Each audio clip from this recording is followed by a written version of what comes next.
Salut à tous, c'est Maya, j'espère que vous allez bien. Alors aujourd'hui je vous retrouve dans une vidéo où je vais vous donner mon avis sur Hésitation, le tome 3 de Twilight, écrit par Stephanie Meyer. À la base je voulais vous faire un update lecture de mes dernières lectures, sauf que j'ai commencé à tourner la vidéo et je me suis rendu compte que je parlais beaucoup trop sur ce livre. Du coup j'ai décidé de faire un avis spécial sur Hésitation. Pourquoi je parle trop de ce livre? Si vous me suivez sur Insta, si vous ne suivez toujours pas, mon Insta est là. Vous avez dû voir en story que j'ai eu énormément de mal avec les 300 premières pages de ce livre. Je sais pas si vous vous rappelez Twilight 3, c'est après Twilight 2. Du coup dans ce livre, Bella vient juste de récupérer Edward, puisqu'il l'avait abandonné pendant tout le tome 2 pratiquement. Enfin Edward est revenu, tout ça, bref. Et en fait les 300 premières pages, il ne se passe rien. Voilà, tout simplement, donc c'est comme si elle n'existait pas.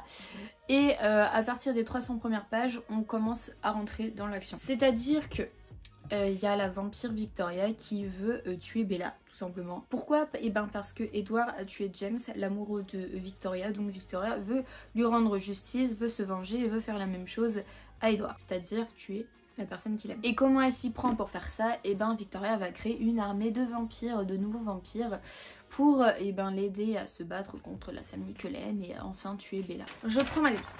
Alors, je sais même pas par où commencer tellement il y a de choses à dire. On va commencer par le principal.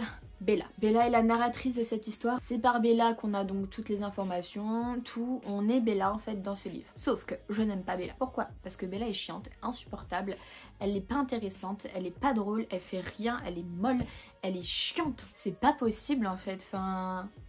C'est trop mou, enfin ce début est beaucoup trop mou à mon goût. Il faut attendre les 300 premières pages pour que le livre commence vraiment. C'est-à-dire qu'il se passe rien au début. Donc si l'histoire n'est pas bien et en plus les personnages ne sont pas là pour relever le niveau, il y a rien, on se fait chier tout au long des 300 premières pages, excusez-moi l'expression. Parce que oui, Edward n'est non plus pas là pour relever le niveau, il est beaucoup trop protecteur, trop strict, trop chiant comme Bella, il est pas drôle.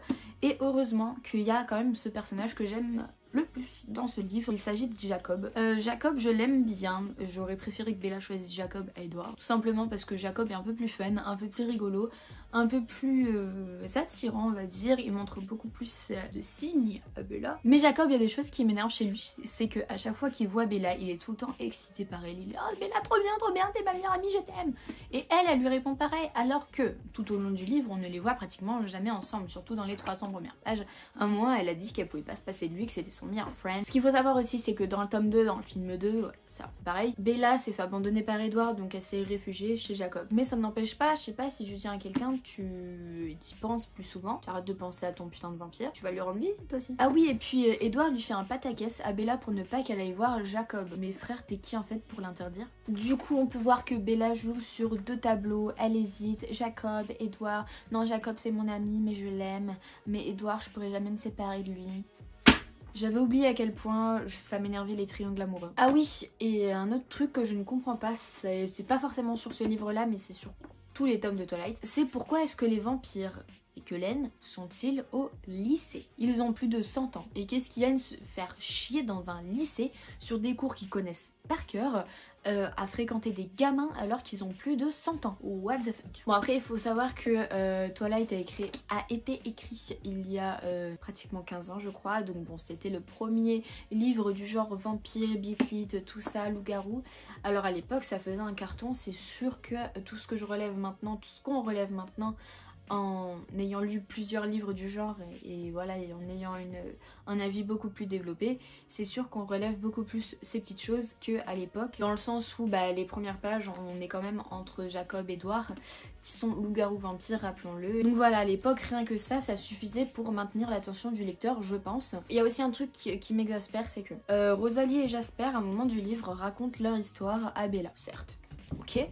Déjà leur histoire font 10 000 pages, mais le truc c'est qu'ils se livrent à elle alors qu'ils ne la connaissent pas plus que ça. Du coup, je me suis dit, si j'avais été Stephanie Meyer, je me serais dit, c'est vrai qu'il manque un peu de relation entre Bella et la famille Cullen. C'est vrai qu'on la voit parler un peu à Rosalie, on la voit parler un peu à Alice, mais c'est vraiment un tout petit peu, c'est que dalle en fait. Mais tous les autres, elle ne parle jamais avec Carly, Esme, Emmett, Jasper, enfin... elle parle avec aucun d'eux. Même Rosalie, elle parlait jamais avec en fait. Il y a juste ce moment où Rosalie est venue lui raconter son histoire. Alors qu'il y a le temps dans ces 300 premières pages de développer cette relation Bella-Cullen. Au moins ça pourrait nous montrer que Bella a envie d'être dans cette famille de vampires et ça nous montrerait aussi que les Cullen ont envie que Bella vienne dans leur famille. Parce que là franchement à part se battre pour elle alors qu'ils ne leur parlent jamais, c'est un peu bizarre.